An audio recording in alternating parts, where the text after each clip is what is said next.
ఈ సభాపర్వ ప్రారంభం చేస్తూ అక్కడ ధర్మరాజు గారితో కూడి ఉన్నాడు అర్జునుడు. ధర్మరాజుతో కూడి ఉన్నటువంటి అర్జునుడు, వారితో ఉన్నటువంటి కృష్ణ భగవానుడు ముగ్గురు కూర్చుని ఉన్నారు. ముగ్గురు కూర్చుని ఉండగా అక్కడికి మయుడనబడేటటువంటి దానవ శిల్పి వచ్చాడు. ఆయన తనకి అర్జునుడు చేసినటువంటి ఒక ఉపకారాన్ని జ్ఞాపకం చేస్తున్నాడు. అర్జునుడి వంక చూసి అన్నాడు, ఘనముగ ప్రాణము రక్షించిన ఉపకారికి ప్రియంబు చేయుదునన నేర్తునే, అయినను నీకు ప్రియం బనగా చేయంగ ఇష్టమైనది నాకున్. ఎంత అందమైనటువంటి రీతిలో ఆవిష్కరించారో చూడండి ధర్మాన్ని. ఒకానొకప్పుడు మయుడికి అర్జునుడు ఒక మహోపకారం చేశాడు. ఏమిటా మహోపకారం? మీరు ఆదిపర్వంలో విన్నారు. ఖాండవ వనాన్ని దహించారు కృష్ణార్జునులు ఇద్దరు. అగ్నిహోత్రుడికి వచ్చినటువంటి అజీర్ణ వ్యాధి పోవడానికి ఖాండవ వనాన్ని దహనం చేశారు. ఆ ఖాండవ వన దహన సమయమునందు తక్షకుని యొక్క ఇంట్లో ఉన్నాడు ఈ మయుడు. ఈయన ఆ అగ్నిహోత్రంలో చిక్కుకుని ఎటు వెళ్లాలో తెలియక తల్లడిల్లిపోతున్న సమయంలో కృష్ణ భగవానుడు ఆ ఇంటి దగ్గరికి వచ్చి తన సుదర్శన చక్ర ధారల చేత ఆయన కుట్టుక కత్తిరించడానికి సిద్ధపడ్డాడు. మయుడు జీవితేచ్ఛ చేత బ్రతకాలనేటటువంటి కోరికతో కృష్ణుడు ఎక్కడ తనని చంపేస్తాడో అనేటటువంటి భయంతో సుక్షత్రియుడైనటువంటి అర్జునుడి యొక్క పొంతన చేరాడు. ఆయన వెనక దాక్కుని అర్జునుడిని ప్రార్థన చేశాడు, ఎలాగైనా నువ్వు నన్ను కాపాడవలసింది అని. సుక్షత్రియుడైనటువంటి అర్జునుడికి ఒక నియమం ఉంది. ఎవరైనా సరే యుద్ధంలో శరణాగతి చేస్తే వాళ్ళని రక్షిస్తాడు ఆయన. అది క్షాత్ర ధర్మం. కాబట్టి ఇప్పుడు తనని ఆశ్రయించినటువంటి మయుణ్ణి రక్షించాలి. అర్జునుడు రక్షించాడు. అర్జునుడు రక్షించిన కారణం చేత మయుడు ప్రాణాలతో బయటపడ్డాడు. మయుడు దానవ శిల్పి.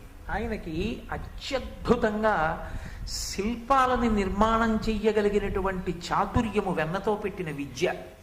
ఆయన కశ్యప ప్రజాపతికి ధనువు యందు జన్మించాడు, అందుచేత దానవుడు. ఆయన హేమ అనబడేటటువంటి ఒక అప్సరసని వివాహం ఆడాడు. దేవతలోకానికి కారణం చేత ఆ అప్సరసని భూలోకానికి పంపించారు. ఆమెని వివాహం చేసుకున్నటువంటి మయునికి ముగ్గురు సంతానం జన్మించారు. దుందుభి, మాయావి, మండోదరి. ఆ మండోదరిని వెంట పెట్టుకుని తాను అరణ్య మార్గంలో వెడుతున్నప్పుడే దశగ్రీవుడైనటువంటి రావణాసురుడు ఆ మండోదరిని చూచి ఈమెను నేను వివాహం చేసుకుంటాను అని కోరితే మయుడు మండోదరిని రావణాసురునికి ధర్మపత్నిగా ఇచ్చాడు. అప్పుడు రావణుడికి పట్టమహిషి అయింది మండోదరి. అటువంటి మయుడు గొప్ప దానవ శిల్పి. ఆయన తన శిల్పకళా చాతుర్యంతో ఎంత అద్భుతమైన విషయాన్నైనా సరే నిర్మించగలిగినటువంటి సమర్థత కలిగినటువంటి వాడు. ఆయన అర్జునుడి దగ్గరికి వచ్చి ఒక విన్నపం చేశాడు. ఘనముగ ప్రాణము రక్షించిన ఉపకారికి ప్రియంబు చేయుదునన నేర్తునే. మనకి ఆర్షధర్మం ఒక మాట, కృతీచ ప్రతికర్తవ్యం యశధర్మ సనాతన. సనాతన ధర్మంలో అన్నిటికన్నా ప్రాణప్రదమైన విషయం ఏది అంటే ఉపకారికి తిరిగి ఉపకారం చెయ్యడం.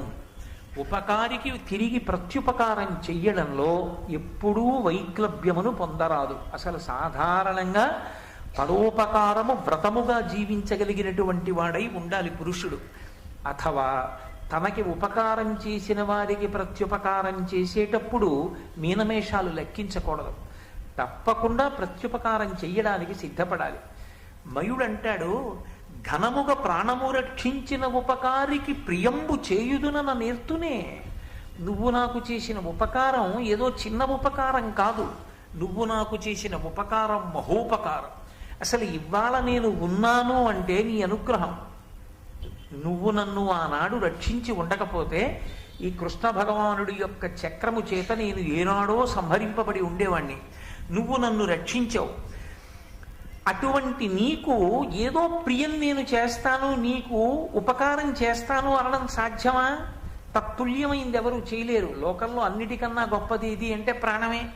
ప్రాణాలు ఉంటే కదూ ఎవరికైనా ఏమైనా చేయడం. నేను ఉన్నాను భవతి అన్న మాట నిలబడాలి అంటే ప్రాణాలు నిలబడాలి. ఆ ప్రాణాలే నిలబెట్టిన వాడివి నువ్వు. నీకు నేను ఏం ప్రియం చెయ్యగలను? చెయ్యలేను.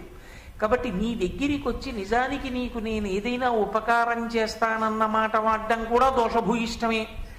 అయినను నీకు ప్రియంబో అనగా చేయంగా ఇష్టమైనది నాకు. మరి నేను ఏమనాలప్పుడు? ఏమనాలో నాకు తెలియట్లేదు. అందుకని అనగా ఓ పాపము లేనివాడా, నీతో నేను ఒక్క మాట మనవి చేస్తున్నాను. నీకు ఏదైనా ప్రియం చెయ్యాలని నాకు అనిపిస్తోంది, కాబట్టి నేను ఆ ప్రియం చేస్తానన్నాడు. ఇక్కడ మీరు ఒక్క విషయాన్ని గమనించాలి. ఎవరో ఏదో ఉపకారం చేస్తారన్న కోరికతో అర్జునుడు రక్షించలేదు. అర్జునుడు తన ధర్మాన్ని తాను నిర్వర్తించాడు. క్షాత్రధర్మాన్ని నిలబెట్టుకున్నాడు. సనాతన ధర్మం అసలు ప్రధానంగా దేని మీద నిలబడుతుంది అంటే చాతుర్వర్ణ వ్యవస్థ మీద నిలబడుతుంది. వేదమంతా కూడా చాతుర్వర్ణ వ్యవస్థని ఆధారం చేసుకుని ధర్మ నిర్ణయం చేసింది.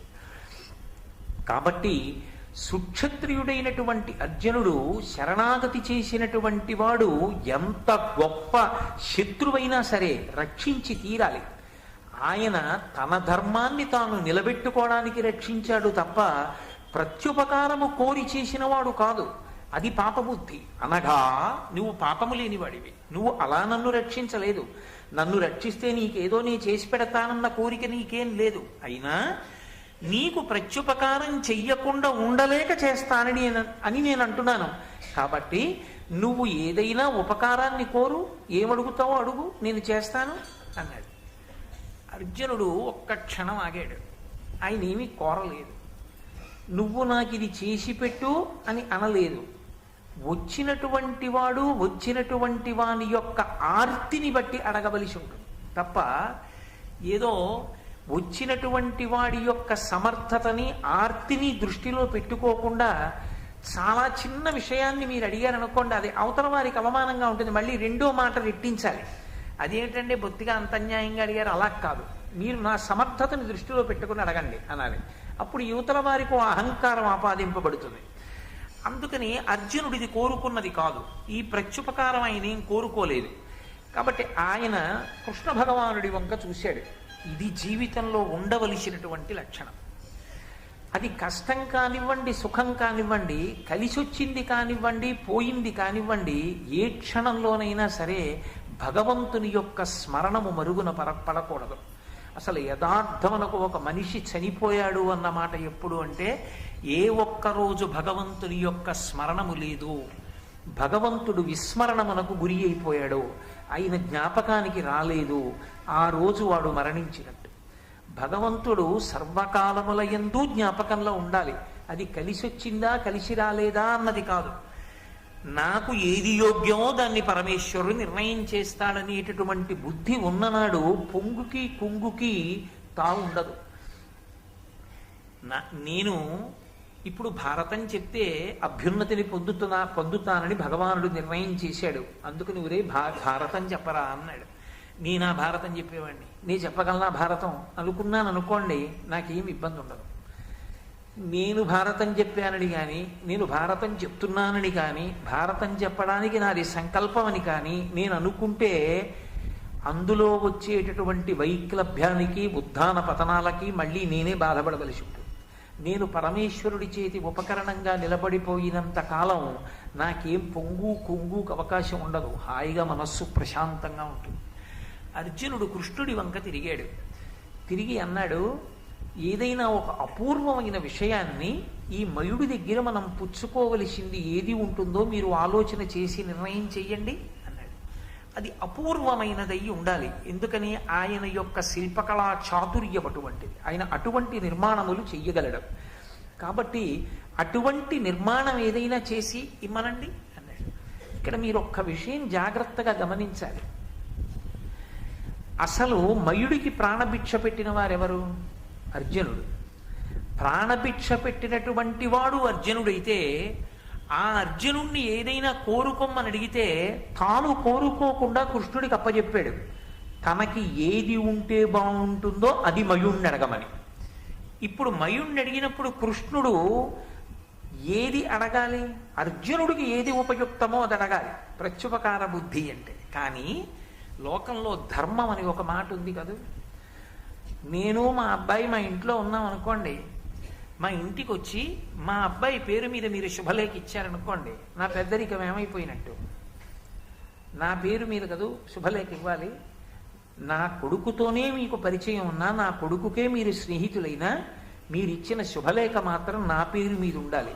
అది నాకు గౌరవం కాదు, నా కొడుక్కి గౌరవం. వాడు ఆ శుభలేఖని తాను తీసేసుకున్నాడు అనుకోండి, అది నాకు అగౌరవం ఏం లేదు. నా గౌరవము నా అగౌరవము నా యొక్క సంస్కృతి చేత నిర్ణయింపబడతాయి, నా శీలం చేత నిర్ణయింపబడతాయి. నా కొడుకు గౌరవం పోతుంది. తండ్రి పేరు వ్రాయబడని శుభలేఖ తాను పుచ్చుకున్నాడు, అది మర్యాద కాదు. పుచ్చుకుని కలం తీసి సున్నా చుట్టి మా నాన్నగారి పేరు వ్రాయండి అని ఇచ్చాడు అనుకోండి, వాడి గౌరవం నిలబడింది. కృష్ణుడు అర్జునుడి కోసం కోరాలా, ధర్మరాజు గారి కోసం కోరాలా? పాండవుల 5 ఒక చేతి 5 వేళ్ళు, వాళ్ళ ఐకమత్యత అటువంటిది. వాళ్ళు ఎప్పుడు విడివిడిగా ఏమీ కోరుకోలేదు. రాజ్యం అంతటికీ ధర్మరాజు ప్రభువు. ధర్మరాజు గారి కీర్తి వైభవం ప్రకాశించేది కోరుకుంటే అర్జునుడు సంతోషిస్తాడు తప్ప, ధర్మరాజుకి కానిది అర్జునునకైనది అని కృష్ణుడు అడిగాడు అనుకోండి, అది ధర్మానికి నిలబడుతుందా? నిలబడదు. ఇలా తల తిప్పి చూసి అడగమన్నప్పుడు అడిగేయడం కాదు, అడగడంలో ధర్మం పాటించడం గొప్ప. అడుగడుగునా ధర్మమే నిలబెడుతుంది. అందుకే శ్రీరామాయణము, భారతము, భాగవతము ఈ 3 కూడా మన జాతికి ప్రాణప్రదములు. ఈ 3టిని బాగా చదువుకుంటుంటే, ఈ 3టిని జ్ఞాపకం తెచ్చుకుంటుంటే, ఈ 3టిని వింటూ ఉంటే ధర్మము మనసులో స్మరణకొస్తూ ఉంటుంది. ధర్మము ఎంతగా స్మరణకొస్తే మీరు బాగా జ్ఞాపకం పెట్టుకోండి నేను చెప్తున్న మాట, భగవంతుని చేతి పనిముట్టుగా మీరు ఇమిడిపోతారు. ఎక్కడ ధర్మం ఉన్నదో ఆ వస్తువునే ఆయన పనిముట్టుగా స్వీకరించి వ్యవస్థని దిద్దుకుంటాడు. ఈశ్వరుడు ధర్మాన్ని నిలబెట్టడం అంటే ఎవరు ధర్మాత్ములయ్యున్నారో వారిని ఆదరిస్తాడు, వాళ్ళనే తన చేతి పనిముట్టుగా తీసుకుంటాడు. తీసుకుని వాళ్ళని ఆదర్శంగా పెట్టి సమాజాన్నంతటినీ సంస్కరిస్తాడు. భగవంతుడి చేతి పనిముట్టుగా మారడం, భగవంతుని యొక్క అనుగ్రహానికి పాత్రులు కావడం కన్నా రక్షణ వేరొకటి ఉంటుంది ఆ లోకంలో, ఇంకేం ఉండదు. కాబట్టి ధర్మమే రక్షణ. ధర్మాన్ని విడిచిపెట్టుకోవడము అంటే భగవంతుడికి దూరం అయిపోవడం, భగవంతుడికి దూరం అయిపోవడము అంటే అన్ని రక్షణలకి దూరం అయిపోవడం. ధర్మాన్ని పట్టుకోవడము అంటే భగవంతుని చేతి పనిముట్టుగా నిలబడడం, భగవంతుని అనుగ్రహం చేత సర్వకాలములయందు సర్వదేశములయందు రక్షింపబడుతుండడం. ధర్మమే ప్రమాణము. అందుకే కృష్ణుడు అన్నాడు మయునితో, కురుపతికిన్ యుధిష్ఠిరునకున్ సకల క్షితిపాల సేవ్య సుస్థిర విభవాభిరామునకతి ప్రమదంబుగా రత్నరాజి సుందరమగుదాని నొక్క సభధాత్రి కపూర్వముగానర్చి చిచ్చెర గొనిరమ్ము నీదైన శిల్ప కళా కుశలత్వమేర్పడం అన్నాడు. నువ్వు అద్భుతమైన విషయాన్ని దేన్నైనా ఇస్తానంటున్నావుగా, కురుపతికిన్ యుధిష్ఠిరునకున్, అది ధర్మం అంటే. నువ్వు ఎవరికి ఇవ్వాలో తెలుసా బహుమానం? యుధిష్ఠిరునకి ఇవ్వాలి. ఎవరు యుధిష్ఠిరుడంటే? ధర్మరాజు. కురుపతి అయినటువంటి ధర్మరాజుకి ఇవ్వాలి. ఎవరైనా సకల క్షితిపాల సేవ్య సుస్థిర విభవాభిరామునకతి ప్రమదంబుగా, ఈ భూమండలంలో ఉండేటటువంటి సమస్త రాజుల చేత కీర్తింపబడి కప్పాలు కట్టించుకోగలిగినటువంటి సార్వభౌమ పదవి యందు నిలబడినటువంటి ధర్మరాజు గారికి. అలా నిలబడి ఉన్నాడు ఆ ధర్మరాజు? లేడు. దుర్యోధనుడు అర్ధరాజ్యం ఏలుతున్నాడు, ధర్మరాజు గారు అర్ధరాజ్యం ఏలుతున్నాడు. అర్ధరాజ్యం ఏలుతున్నటువంటి ధర్మరాజు సకల క్షితిపతి కాడు. కాని వాణ్ణి కృష్ణుడు అలా అనొచ్చా? అనడం దోషభూయిష్టం కాదా, అబద్ధం కాదా? మీరు ఒక్క విషయం గుర్తుపెట్టుకోవాలి. యోగి నోటి వెంట వచ్చింది నిజమవుతుంది, యోగి నిజం మాట్లాడడం కాదు. యోగి నిజం మాట్లాడా అబద్ధం మాట్లాడా కాదు, యోగి నోటి వెంట ఏది వచ్చిందో అది నిజమవుతుంది. అంటే ఈ సభని అడ్డుపెట్టి చాలాసేపు ఆలోచించి కదూ అడిగాడు కృష్ణుడు సభని. ఈ సభని అడ్డుపెట్టి ఆయన ఆశీర్వచనం చేస్తున్నాడు. ఈ సభలోనే రాజసూయాగం జరుగుతుంది. ఈ భూమండలంలో ఉన్నటువంటి సమస్త రాజరాజన్యుల చేత నీరాజనములు అందుకుంటాడు ధర్మరాజు, సార్వభౌముడవుతాడు. అది ఆయన నోటి వాక్కు, అది ఆయన నోటి వాక్కే ఆశీర్వచనం. భగవంతుని యొక్క సంకల్పమే మనకు శ్రీరామ రక్ష. అందుకే మన చిన్నతనంలో పిల్లల్ని పడుకోబెట్టి నీళ్లు పోసినప్పుడు చిట్ట చివర ఓసారి నీళ్లు తిప్పి శ్రీరామ రక్ష అంటుంటారు. రామచంద్ర ప్రభువు యొక్క రక్ష రక్ష. మన రక్ష ఏమి రక్ష? మనం రక్షించగలమా? పరమేశ్వరుడు రక్షిస్తూ ఉండాలి నిరంతరం.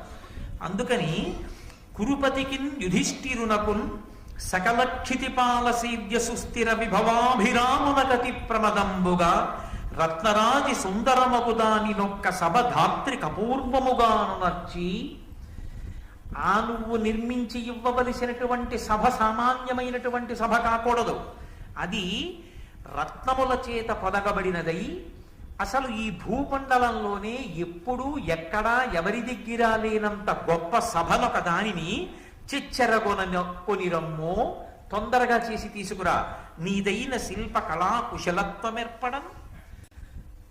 నువ్వు దానవ శిల్పివి, చాలా గొప్ప శిల్పకళా నైపుణ్యం ఉన్నవాడివని కదా చెప్తారు. నీ శిల్పకళా వైభవమంతా కూడా ప్రకాశించేటట్టుగా, అబ్బా ఏమి సభ అండి అని ఆ సభ చూడగానే నువ్వే గుర్తు రావాలి. ఎవరు నిర్మించారు ఈ సభ అని అడగకూడదు. మయుడు తప్ప ఎవరు నిర్మించగలరు? మయ సభ అనాలి. అటువంటి సభనొకదాన్ని తీసుకురా. ఆ సభ ఇతపూర్వం కానీ ఇప్పుడు కానీ వచ్చే కాలంలో కానీ వేరొకరికి చెందినది కానీ వేరొకరికి అటువంటిది ఉన్నది కానీ కారాదు. అంత గొప్పదవ్వాలి. అంత గొప్ప సభనొక దానిని నిర్మించి తీసుకురా అన్నాడు. అమ్మ బాబోయ్, చాలా పెద్ద కోరిక కోరారు అనలేదు. పొంగిపోయాడు మయుడు. పొంగిపోయి ఆయన అన్నాడు, ఈ మనుజేంద్రుడు ఇంద్ర ధనుజేంద్రుల కంటే మహావిలాస సౌఖ్యముల పెద్ద ఇద్ధరణి కావున ఈతని పెర్మికింతగన్ ఎమ్మి ఉనచ్చదన్ సభమణి ప్రభనొప్పగా దేవతా విమానమ్ములిట్టివే అని జనమ్ములు దానిని మెచ్చి చూడగన్. ఆయన అన్నాడు, తప్పకుండా నిర్మిస్తాను సభ. ఎటువంటి సభను నిర్మిస్తానో తెలుసా? ఈ మనుజేంద్రుడు ఇంద్ర ధనుజేంద్రుల కంటే మహావిలాస సౌఖ్యముల పెద్ద ఇద్ధరణి కావున. ఈ భూమండలంలో ఈ మనుజేంద్రుడు మనుష్యులకందరికీ కూడా ఇంద్రుడు, అంటే సమస్త మానవాళికి ప్రభు అయినటువంటి ధర్మరాజు పైన ఉన్నటువంటి స్వర్గలోకాధిపతి అయినటువంటి ఇంద్రుడి కన్నా, పాతాళ లోకాన్ని ఏలుతున్నటువంటి దానవ చక్రవర్తి అయినటువంటి బలి చక్రవర్తి కన్నా ఈతడే గొప్పవాడు. కాబట్టి ఇతడే ఇటువంటి సభని అనుభవించడానికి, ఇటువంటి సభని తనదిగా పొంది ఉండడానికి అర్హత ఉన్నవాడని సమస్త ప్రపంచం కొనియాడేటట్టుగా నేను అటువంటి సభను నిర్మించి తీసుకొచ్చి ధర్మరాజుకి ఇస్తాను. ఇక్కడ నిర్మిస్తానంట లేదు. సభా ప్రాంగణాన్ని నిర్మించడం అంటే ఇక్కడ నిర్మించాలి అంటే ఇక్కడ సభని నిర్మాణం చేయండి అంటే ఇక్కడ కట్టాలి. అలా అంట లేదు మయుడు. కొనితెమ్ము చెచ్చరం అన్నాడు కృష్ణుడు. ఎక్కడో కట్టి ఇక్కడికి పట్టుకురా అన్నాడు. అసలు అదో విచిత్రం. ఆయన అంటున్నాడు, నేను తెచ్చేది ఎటువంటిదై ఉంటుందో తెలుసా? చేస్తున్నాం కానీ వాళ్ళు దానికి అర్హులా, ఈ సభని కాపాడుకోగలరా అని నాకు అనుమానం లేదు. ఇతను మనుజేంద్రుడు. ఎందుచేత ఆ మాట వచ్చింది మయుని నోటి వెంట అంటే, ఒకానొకప్పుడు ఇంద్రుడికి రాజ్యం పోతే ఉపేంద్రుడై, ఇంద్రుడికి తమ్ముడై, వామనమూర్తి అయి బలిచక్రవర్తి దగ్గర రాజ్యాన్ని తీసుకుని మళ్ళీ ఇంద్రుడికి రాజ్యం ఇచ్చినటువంటి వాడు శ్రీ మహావిష్ణువే. అదే శ్రీ మహావిష్ణువు ఆ బలిచక్రవర్తి దగ్గర రాజ్యాన్నంతటినీ తీసుకుని ఇంద్రుడికి ఇచ్చేసినప్పుడు వరుణపాశవుల చేత బలిచక్రవర్తిని కట్టేస్తే, బలిచక్రవర్తి నిరాధారుడై సభలో నిలబడిపోతే ఆయన భార్య వింధ్యావళి వచ్చి ఏడిచి, నువ్వు కోరుకున్నదంతా 3 అడుగుల నేలగా ధారపోసేశాడే నా భర్త, ఎందుకు ఇలా బంధించావు వరుణపాశములతో అని అడిగితే, నేను బంధించలేదమ్మా, ఎవ్వని కరుణింప నిశ్చయించితివాని అఖిల విత్తంబునే అపహరింతు అన్నాడు. ఎవరిని రక్షించాలనుకుంటానో వాళ్ళ సమస్త విత్తాన్ని తీసుకుని పరీక్ష చేస్తాను. బలిచక్రవర్తిని నేను అనుగ్రహిస్తున్నాను. ఇతను పాతాళ లోకానికి ప్రభువు అవుతాడు. దిక్పాలకుల యొక్క ఆజ్ఞ ఇతనికి వర్తించదు. ఇతనిని నా శంఖచక్రములు సర్వదా కాపాడుతుంటాయి, నా శంఖచక్రములను ఇతనికి కాపలాగా ఉంచుతున్నానన్నాడు. ఒకనాడు బలిచక్రవర్తికి రాజ్యం ఇచ్చినవాడు శ్రీ మహావిష్ణువే, ఒకనాడు ఇంద్రుడికి రాజ్యం ఇచ్చినవాడు శ్రీ మహావిష్ణువే. ఇవాళ ధర్మరాజు గారిని సార్వభౌముణ్ణి చేసేవాడు శ్రీ మహావిష్ణువే. ఇంద్రుడికి రాజ్యం ఇచ్చిన నాడు రాజ్యం ఒక్కటే ఇచ్చాడు, బలిచక్రవర్తికి రాజ్యం ఇచ్చిన నాడు రాజ్యం ఒక్కటే ఇచ్చాడు. ధర్మరాజుకి రాజ్యం ఇప్పించడానికి కురుక్షేత్ర సంగ్రామంలో అర్జునుడి రథం మీద సారథిగా కూర్చుని కొన్ని కోట్ల మంది ప్రతివీరులందరూ తెగటారిపోయేటట్టుగా చేసి ధర్మానికి ఆలవాలము పాండవులు కనుక పాండవ పక్షపాతి శ్రీకృష్ణ భగవానుడు అయ్యాడన్న కీర్తి సుస్థిరంగా కట్టపెట్టి పాండవుల యొక్క కథ, వాళ్ళ ధర్మం ఈ భూమండలంలో నరులందరూ చదువుకుని యుగాలు మారిపోయినా అనుష్ఠించేటట్టుగా వాళ్ళ కీర్తిని ప్రకాశింపచెయ్యడానికి నడుం కట్టినటువంటి శ్రీ మహావిష్ణువు యొక్క స్వరూపమైన కృష్ణ పరమాత్మ యొక్క అనుగ్రహాన్ని పరిపూర్ణంగా పొందినటువంటి ధర్మరాజు కన్నా గొప్పవాడా ఆ ధనుజేంద్రుడైన బలిచక్రవర్తి గాని స్వర్గాధిపతి అయినటువంటి ఇంద్రుడు గాని కాదు. కాబట్టి నీ పరిపూర్ణ కటాక్ష వీక్షణములకు పాత్రులైనటువంటి వాళ్ళు వీళ్ళు. కృష్ణుని యొక్క అనుగ్రహము ఎంత ప్రకాశవంతంగా, ఎంత ప్రస్ఫుటంగా, ఎంత పరిపూర్ణంగా పాండవుల యందు ప్రసరించిందో మయుని యొక్క బుద్ధికి ఎక్కడో ఒక్క చోట తళుక్కున తోచక తోచింది ఈశ్వరానుగ్రహంగా. అందుచేత నోటి వెంట ఆ మాట వచ్చేసింది. ఈ మనుజేంద్రుడు ఇంద్ర ధనుజేంద్రుల కంటే మహావిలాస సౌఖ్యముల పెద్ద ఈ ధరణి కావున ఈతని పెర్మికిందగన్ ఎమ్మి నొనర్చదన్ సభమణి ప్రభనొప్పగా దేవతా విమానమ్ములిట్టివేయని జనమ్ములు దానిని మెచ్చి చూడగన్. ఆ జనులందరూ కూడా మయసభని చూసి, ఓ దేవతల యొక్క సభలు, దేవతల యొక్క విమానాలు ఇలా ఉంటాయి అని దీన్ని చూసి చెప్పుకోవాలి. ఎందుకని వాళ్ళు దేవలోకానికి వెళ్ళి చూసొచ్చిన వాళ్ళు కారు. దేవతా విమానములు ఎలా ఉంటాయో వాళ్ళు మయసభని చూసి చెప్పుకుంటారు. అంత గొప్ప సభని నిర్మాణం చేస్తాను. ఛానల్ బ్రహ్మశ్రీ చాగంటి కోటేశ్వరరావు వారి ప్రవచనములు. Thank you.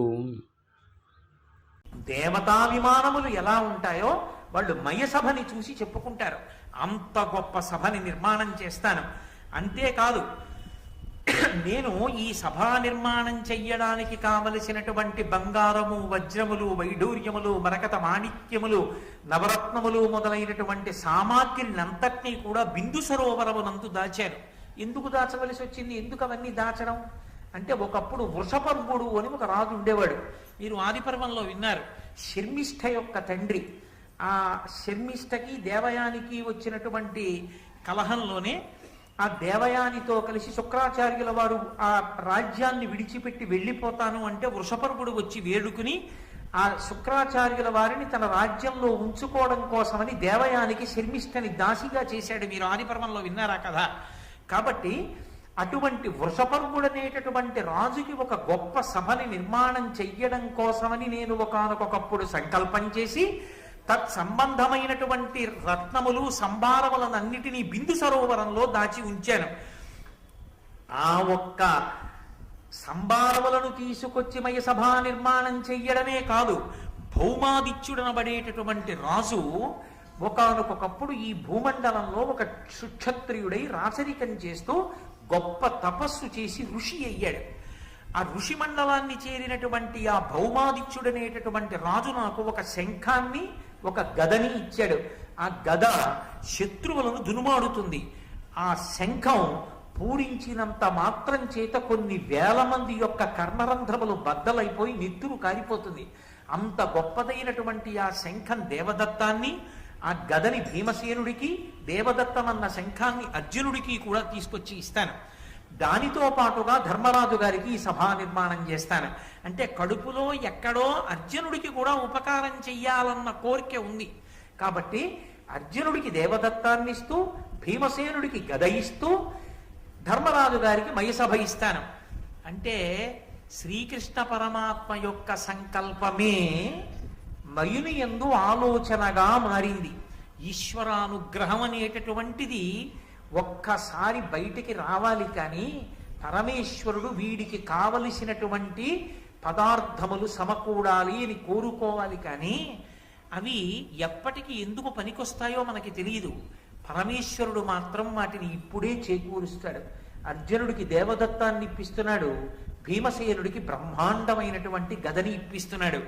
ఎదర రాబోయేటటువంటి ఆ కాలంలో భీమసేనుడు ప్రతిజ్ఞ చేస్తాడు, నా గదాదండంతో దుర్యోధనుడి యొక్క తొడలు విరగ్గొడతాను అని. ఎక్కడ ధర్మ వ్యతిరేకులైనటువంటి వారు పడిపోయేటట్టుగా ధర్మమునందు నిలబడినటువంటి వారు ప్రవర్తించవలసి ఉంటుందో వారికి కావలసిన ఉపకరణములను పరమేశ్వరుడు చేకూర్చడానికి ఎవరి ద్వారా సంభారములు అందారో వారి యందు సంకల్పాన్ని ప్రచోదనం చేస్తాడు. అది ఈశ్వరుని యొక్క అనుగ్రహము అన్న మాటకు అర్థం. ఆయన అనుగ్రహం ఒక్కటి ఉంటే నీకు అది ఎప్పుడు పనికొస్తుందో తెలియదు. ఇప్పటికి నీకు ఇది ఎందుకు అనిపించవచ్చు, కానీ ఒకప్పటికి అది నీకు చాలా అవసరం కావచ్చు. ఎవరో తెచ్చి ఏదో పుస్తకం నీకు ఇవ్వచ్చు, ఎందుకు నాకు ఇప్పుడు ఈ పుస్తకం అని ఓ చోట పెట్టచ్చు. కానీ ఒకనాడు నీకు ఆ పుస్తకం అత్యంత అమూల్యము కావచ్చు. ఆ పుస్తకమే నీ జీవితం కావచ్చు. ఆ పుస్తకమే నీ జీవితాన్ని మలుపు తిప్పచ్చు. నీ జీవితం ఒకప్పుడు మలుపు తిరగడానికి కావలసినటువంటి పుస్తకాన్ని పరమాత్మ నీకు ఎప్పుడు అందించాలో అప్పుడు ఎవరి చేత సంకల్పం చేయించాలో వాళ్ళ చేత చేయించి తెచ్చి నీకు ఇప్పిస్తాడు. నీ జీవితం మలుపు తిరగడానికి ఒక పుస్తకం నీకు ఎవరి ద్వారానో అందించిన ఈశ్వరుని యొక్క అనుగ్రహ బలంలాగే ధర్మాన్ని నిలబెట్టడానికి అత్యంత శ్రద్ధాళువులై నిలబడవలసినటువంటి భీమార్జునులకు కావలసినటువంటి యుద్ధ పరికరాల్ని మయుని ద్వారా కృష్ణ పరమాత్మ అందిస్తున్నారు అని ఆయన ఆ బిందు సరోవరం యొక్క గొప్పతనాన్ని అంటారు. ఆ బిందు సరోవరంలోనే ఒకప్పుడు భగీరథుడు గంగావతరణం చేయించాడు. పరమశివుడు ఆ బిందు సరోవరం దగ్గరే నడుం మీద 2 చేతులు వేసుకు నిలబడితే గంగమ్మ ఆకాశం నుంచి ఆయన యొక్క శిరస్సుకి తాకి కింద పడింది. భవంగపతితంతోయం పవిత్ర వితిపస్పృశు అని పరమశివుని శరీరానికి తాకి కింద పడింది కాబట్టి గంగ పతిత పావని అయి అంత పరమ ప్రఖ్యాతి వహించింది. అక్కడే సృష్టి కాలమనందు తరువాతి కాలమనందు బ్రహ్మగారు పరమశివుడు ఇతర దేవతాగణములన్నీ కూడా అనేకమైనటువంటి యజ్ఞ యాగాది క్రతువులన్నిటినీ కూడా చేశారు. అలాగే అక్కడే అనేకమైనటువంటి దేవతల యొక్క శాలలు నిర్మింపబడి ఉంటాయి. అంత పరమ పవిత్రమైన ప్రదేశము కనుక ఇంత పవిత్రమైనటువంటి సామాగ్రిని అక్కడ దాచి ఉంచాను. కాబట్టి నేను ఇప్పుడు అక్కడికి వెళ్ళి అక్కడ సభని నిర్మాణం చేస్తాను. నిర్మాణం అక్కడ చేస్తాను, సభని ఇక్కడికి తీసుకొస్తాను. నిర్మాణం అయిపోయిన సభ ఇక్కడికి వస్తుంది, సామాగ్రి తెచ్చి ఇక్కడ సభ కట్టడం కాదు. కాబట్టి నేను బయలుదేరుతాను. ఈ సంకల్పాన్ని చేసి మయునికి తన యొక్క హృదయాన్ని ఆవిష్కరించి కాబోవు కాలంలో రాబోవు కాలంలో ఏది జరగాలో భూత భవిష్యత్ వర్తమాన కాలములు పరిపూర్ణముగా తెలిసిన్నటువంటి పరమేశ్వరుడు కనుక కృష్ణ భగవానుడు ఏమీ తెలియని వాళ్ళ ద్వారకా నగరానికి వెళ్ళిపోయాడు. సభా నిర్మాణానికి పూనుకున్నటువంటి మయుడు హిమాలయ పర్వతాలకి చేరుకుని కైలాస పర్వతానికి ఉత్తరాన మైనాక పర్వతం ఉంటే ఆ మైనాక పర్వతానికి ఉన్నటువంటి హిరణ్య శృంగానికి చేరుకున్నాడు. బంగారు శిఖరానికి చేరుకుని అక్కడ ఉన్నటువంటి బిందు సరోవర ప్రాంతానికి చేరి ఆయన దాన్ని ప్రారంభం చేస్తూ దేవ బ్రాహ్మణులకు నానావిధ పూజల దర్పణము చేసి ధరిత్రీవనిత కపూర్వ శ్రీకావింపతొడంగమయుడు కడురమ్యముగన్. ఆయన అనేకమైనటువంటి దేవతల యొక్క మూర్తుల్ని ఆరాధన చేశాడు. ఒక భూమి మీద ఒక మంటపాన్ని నిర్మాణం చేసేటప్పుడు అది గృహమా, ఆరామమా, మంటపమా, సభ, ప్రాంగణమా విడిచిపెట్టండి. అది ప్రకాశవంతము కావడానికి, ఫలవంతము కావడానికి ఏ ఏ దేవతల యొక్క అనుగ్రహాన్ని సాధించుకోవడానికి మీరు పూజ చెయ్యవలసి ఉంటుందో అటువంటి దేవతలందరినీ పూజ చేశారా? మయుడు అటువంటి దేవతలందరినీ కూడా నానావిధ పూజల తర్పణము చేసి వాళ్ళందరినీ కూడా అనేక రకములైనటువంటి పూజల చేత అర్చించి తృప్తిపరిచాడు. పూజించిన వాడు పూజనీయుడవుతాడు. కాబట్టి ఆయన దేవ బ్రాహ్మణులను పూజ చేశాడు. ఎందుకని వాళ్ళు వేదం చదువుకున్నారు. వాళ్ళు చదువుకోని నాడు, వాళ్ళు చెప్పడానికి సిద్ధంగా లేని నాడు ధర్మము లోకమనందు నిలబడదు. కాబట్టి వారిని పూజించాలి. అందుకని బ్రాహ్మణ పూజ చేశాడు. బ్రాహ్మణ పూజ చేసి దేవ పూజ చేసి ఆయన ధరిత్రీవనితకు అపూర్వ శ్రీకావింప, ధరిత్రీవనితకు అన్నారు నన్నయ్య గారు. ఈ భూకాంతకే కొత్త అలంకారాన్ని తొడుగుతున్నట్టు. కాంతకు ఉండే లక్షణం ఏమిటండి? అపూర్వాలంకారముల యందు ప్రీతి ఉంటుంది. ఎన్ని ఉన్నా అబ్బా ఇది కూడా ఉంటే బాగుంది అనుకుంటారు. ఆభరణము చేత అతివకు కాదు, ఆ ఆభరణములు పెట్టుకున్న కొద్దీ కూడా వాళ్ళ మనసు రంజిల్లుతుంది. ఎవరు అందంగా ఉన్నారు, ఎవరు అందంగా లేరు, మనకెందుకు వచ్చిన గొడవ? అందం అన్నది చూసేవాడి కన్నుల్ని బట్టి ఉంటుంది. దానికోసం కాదు తాపత్రయం. పెట్టుకుని ఆవిడ అందంగా ఉందా అండి, ఆవిడ అందంగా లేదు, నీకెందుకు అవన్నీ? నీకు అనవసరం. నీకు ఎవరైనా కామాక్షి స్వరూపమే. ఎవరు పెట్టుకున్నా తల్లి కామాక్షి. కామాక్షి మెడలో ఏం పెట్టుకుంటే అందంగా ఉండదు? ఎవరు పెట్టుకున్నా అందమే. తల్లి కామాక్షి అయినప్పుడు నీకేమిటి బాధ? అందుకోసం కాదు విచారణ. దేనికోసం విచారణ అంటే మనస్సు రంజిల్లడం. కృంగొత్త ఆభరణములు ఎన్ని పెట్టుకుంటున్నా అబ్బా దీనికన్నా ఇంకా ఇది కూడా ఉంటే బాగున్నది, పెట్టుకున్నప్పుడు సంతోషించి రాగరంజితమైన ముఖము కలిగినటువంటి కులస్త్రీ ఎలా ఉంటుందో అలా ఈ భూకాంత పొంగిపోయే ఆభరణాన్ని తొడుగుతున్నట్ట మయుడు. భూకాంత పొంగిపోయేటట్టుగా తీసుకురావాలంటే అది భూమి మీదది కాదు, ఎక్కడదో తెచ్చి భూమి మీద పెడుతున్నాడు. అది కృష్ణ హృదయం. ఇక్కడే ఇందులోవే తెచ్చి ఇక్కడ కట్టట్లేదు, ఎక్కడో కట్టి ఇక్కడికి తెచ్చి పెడుతున్నాడు. అది భూకాంత అలంకారం అవుతోంది. కాబట్టి అపూర్వశ్రీ కావింపతొడంగమయుడు కడు రమ్యముగం, కడురమ్యంగా బహువందంగా ఆ మయసభా నిర్మాణం చేయడానికి సిద్ధమవుతున్నాడు. వెళ్ళాడు, అక్కడ దాచిపెట్టిన సంభారాలన్నింటినీ పైకి తీశాడు. ఆ బిందు సరోవరంలో సభా నిర్మాణం చేశాడు. విమలం మణిమయములకు దూలములను, కంబముల గోడలను, వేదులను, కుట్టిమములు చుట్టిన ప్రాకారములను కరమొప్పు చుండ రచయించే సభను. ఆయన ఎంత గొప్ప సభా నిర్మాణం చేశాడంటే విమల మణిమయములకు దూలములను, మణులతో కూడినటువంటి పెద్ద పెద్ద దూలాల్ని నిర్మాణం చేశాడు. అవన్నీ మణులతో ఉంటాయి కాబట్టి వాటి కాంతులు అన్ని వైపుకి పడుతుంటాయి. లోపల ఇంకా తాత్కాలికమైనటువంటి దీపాలు అక్కర్లేదు, ఆ మణుల యొక్క కాంతులు ప్రసరిస్తుంటాయి అన్ని వైపులకి. దానితో పాటు కంబములను, బంగారు స్తంభములను నిర్మించి దానికి రకరకములైనటువంటి మణులను మాణిక్యములను తాపడం చేశాడు. గోడలను, వేదులను, వేదులంటే అరుగులు, అరుగులు కట్టకపోతే అసలు అందమే లేదు. అసలు అరుగే అందం. అందుకే మా చిన్నప్పుడు ఏదో 3వ క్లాస్లోనే ఎప్పుడో ఉండేది, అరుగులన్నిటిలో నువ్వు అరుగు మేలు పండితులు కూర్చుండు మా అరుగు మేలు అని. ఓ అరుగు ఉంటే అర్థం బద్దం లేని కబుర్లు చెప్పుకునేవాళ్ళు కాదు.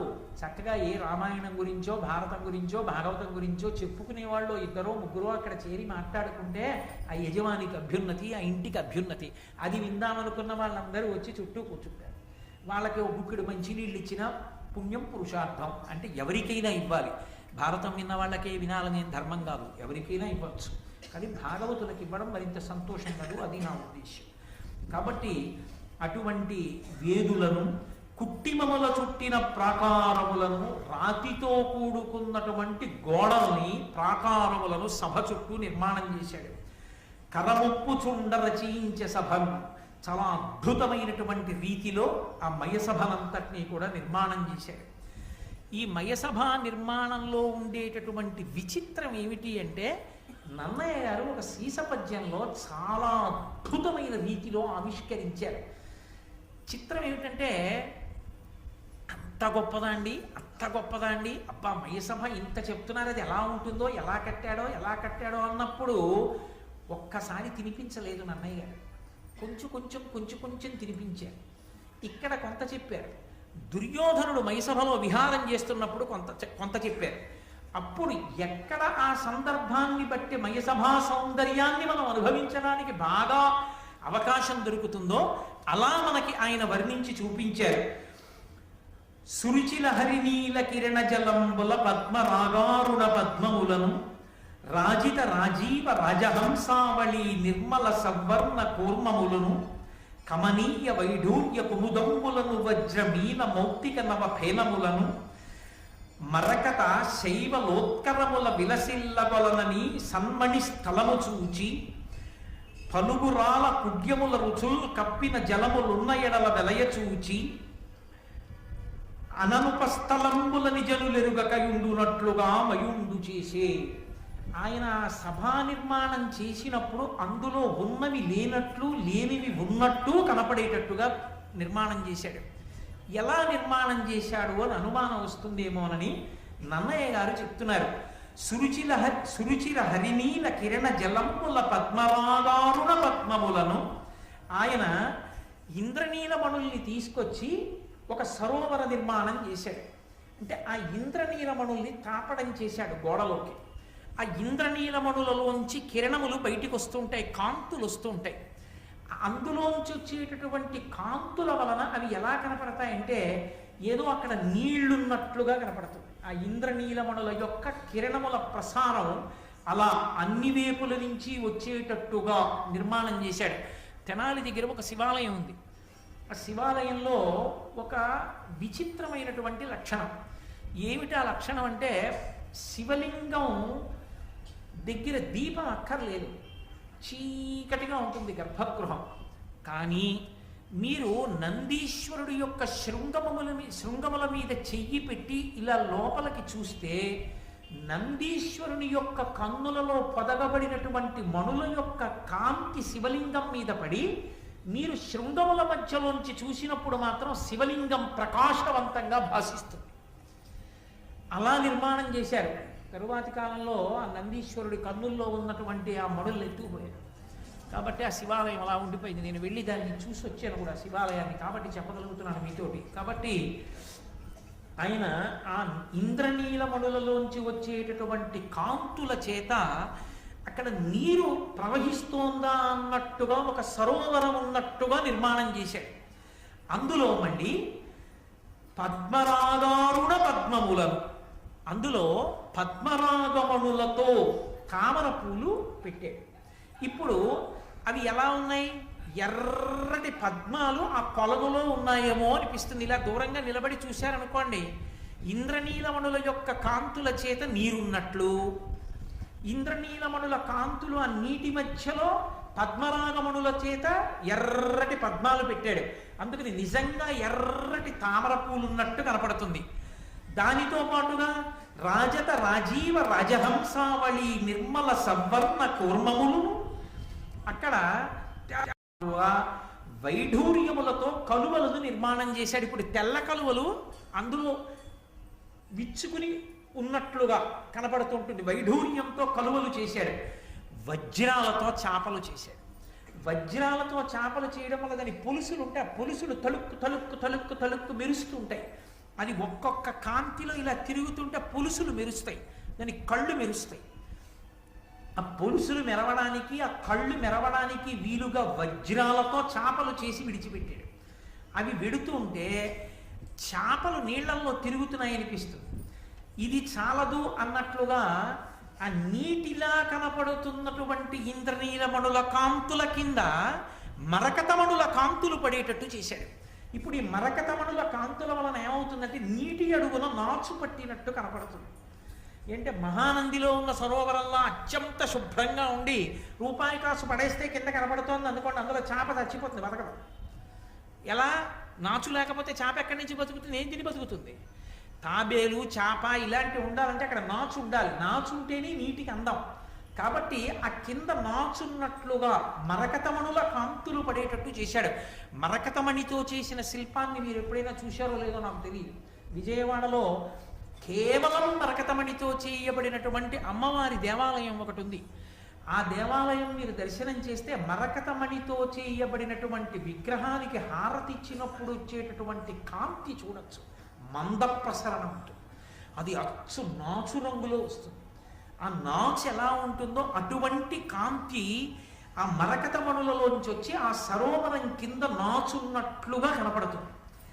ఇప్పుడు ముత్యాలు తీసుకొచ్చి ఆ నీటి మీద ఎంత అందంగా అమర్చాడంటే నీటి మీద నురగల ముద్దలు ముద్దలుగా నిలబడినట్టు కనపడుతుంది. ఇప్పుడు అది సరోవరం కాదని చెప్పడానికి మీకు ఆధారం ఇది. అది మణులతో కాంతుల వలన అలా వచ్చింది తప్ప ఇంకొకలా వచ్చిందని మీరు చెప్పలేరు. ఉందా అటువంటి నిర్మాణ ప్రజ్ఞ? ఉన్నది.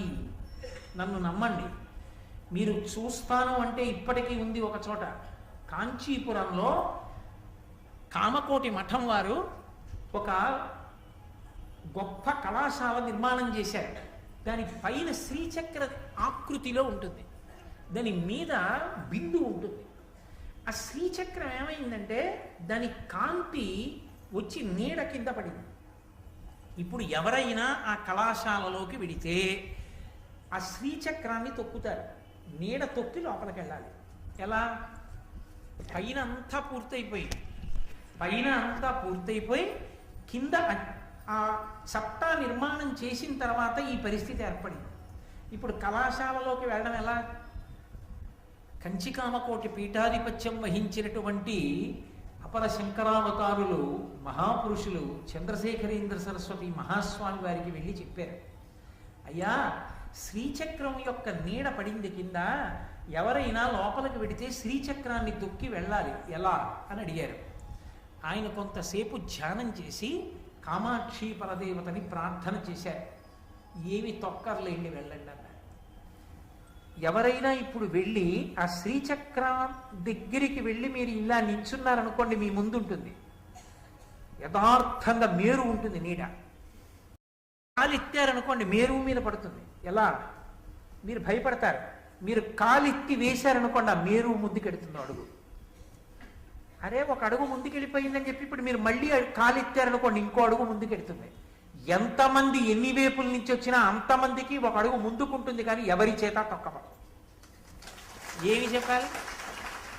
మీరు కావాలి అంటే అది నగరేషు కాంచి శీర్షికలో వెంకటేశ్వర భక్తి ఛానల్ వారి ప్రసారంలో ఎక్కడో అక్కడ కనపడుతుంది. నేను దాని వ్యాఖ్యానం చేసే రోజుల్లో ప్రత్యేకంగా దాన్ని చూడడం కోసం కంచి వెళ్ళి అది దర్శనం చేసి వచ్చి తెల్లబోయాను. కాబట్టి అటువంటి సిద్ధ పురుషులు కలిగినటువంటి దేశం ఈ దేశం.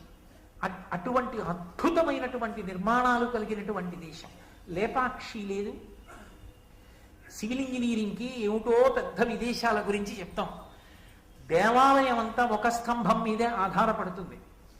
ఆ ఒక్క స్తంభం మీదే ఆధారపడి ఉంటుందన్న విషయాన్ని నమ్మలేక కప్పంతా ఆ ఒక్క స్తంభం మీదే ఆధారం. ఒక్క స్తంభం మీద కప్పు నిలబడదు. కాబట్టి ఈ స్తంభం కొద్దిగా కదుపుతామన్నారు బ్రిటిష్ వాళ్ళు. కదపండి అన్నారు. గుణపాలు తీసుకొచ్చి ఎందుకైనా మంచిది, ఇది పడిపోతే మనం నలిగిపోతాం, వాళ్ళకి నమ్మకం లేదు, ఇన్ని స్తంభాలు ఉండగా ఈ స్తంభం మీదే ఎలా ఆధారపడుతుందని స్తంభాన్ని గుణపాలతో కొట్టి ఒక్క అంగుళం జరిపారు. లేపాక్షి దేవాలయం కప్పు ఒరిగిపోయింది కొంతమేర. ఇప్పటికీ మీరు వెడితే బోర్డు పెట్టి ఆ స్తంభం చుట్టూ ఎక్కడుండేదో ఎన్ని అంగుళాలు జరిగిందో చూపిస్తారు ఆ స్తంభాన్ని. అంత గొప్ప ఇంజనీరింగ్ స్కిల్స్ ఉన్న దేశమని మనం చెప్పేటటువంటి బ్రిటిష్ వాళ్ళకి ఇప్పటికి అర్థం కాదు లేపాక్షిలో ఆ స్తంభం మీద అలా ఎలా కట్టారు. అది భారతదేశపు విద్యా వైభవం అంటే. దానికి వారసులం. కాబట్టి ఎందుకు నిర్మించలేడు మయుడు? ఆయనకున్న దేవతానుగ్రహం అటువంటిది.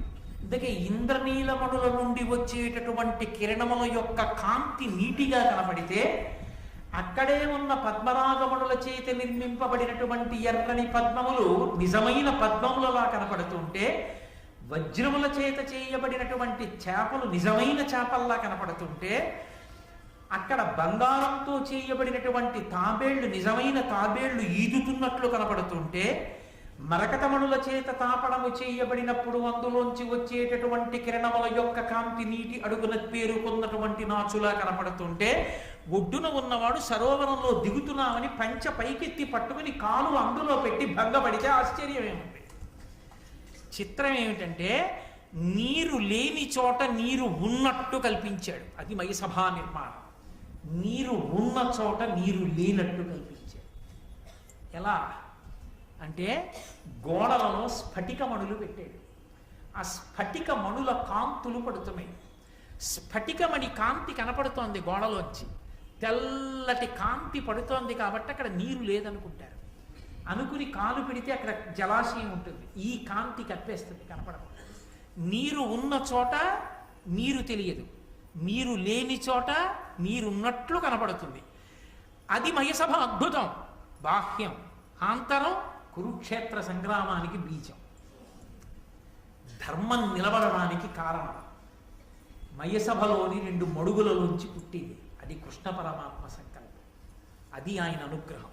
అందుకే పరమాచార్య స్వామి వారి దగ్గరికి వెళ్ళి ఎవరైనా మహాభారత ప్రవచనం ప్రారంభం చేస్తున్నామని అడిగినా, భాగవతం చెప్తున్నామని అడిగినా, కృష్ణ పరమాత్మని 3 రోజుల పాటు రాత్రింబవళ్ళు పూజ చేసి ప్రారంభం చేయండి అంటూ ఉండేవాడు.